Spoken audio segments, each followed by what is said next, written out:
Madam, let me now elaborate on the fiscal situation in the context of the budget of 2016-17. While preparing this budget, I have received conflicting suggestions about the FRBM roadmap. Different schools of thought have argued either in favor of fiscal consolidation and stability or for a less aggressive consolidation and for boosting growth. I have weighed the policy option and decided that prudence lies in adhering to fiscal targets. Consequently, the fiscal target in the revised estimate of 2015-16 and the budget estimate of 2016-17 have been retained at 3.9% and 3.5% of GDP respectively. While doing so, I have ensured that development agenda has not been compromised. The total expenditure in this budget for 2016-17 has been projected at rupees 19.78 lakh crores, consisting of rupees 5.50 lakh crore under plan and 14.28 lakh crores under non-plan. The increase in planned expenditure is in the order of 15.3% over the current year's BE. Plan allocation has been given special emphasis to sectors like agriculture, irrigation, social sector, including health, women and child development, welfare of scheduled caste and scheduled tribe, minorities, infrastructure, etc.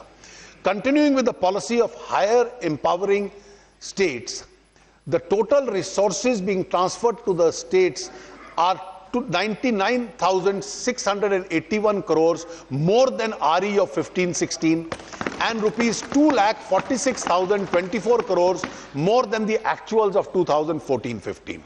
Details of allocations in certain vital sector schemes and transfer to the states are given in Annexure 3 to the speech. This is the last year of the 12th plan. Successive committees have questioned the merit in having a plan and a non-plan classification of the government expenditure. A broad understanding over the years has been that planned expenditures are good and non-planned expenditures are bad. This results in a skewed allocation in the budget. We need to correct this and give greater focus to revenue and capital classification of government expenditure. We have therefore decided that the non-plan classification will be done away with from fiscal 2017-18. The Finance Ministry will closely work with the state finance departments and align central state budgets in this regard. To improve the quality of government expenditure, every new scheme sanctioned by the government will have a sunset date and an outcome review. A redeeming feature of this year's budget is that we have improved upon the revenue deficit target from 2.8% to 2.5% of GDP in the RE of 2015-16. The FRBM Act has been under implementation for more than a decade. Both central and state governments have made significant gains from the implementation of this act. There is now a school of thought which believes that instead of a fixed number as a fiscal target, it may be better to have a fiscal target range as the target, which would give necessary policy space to the government to deal with dynamic situations. There is also a suggestion that fiscal expansion or contraction should be aligned with credit contraction or expansion respectively in the economy.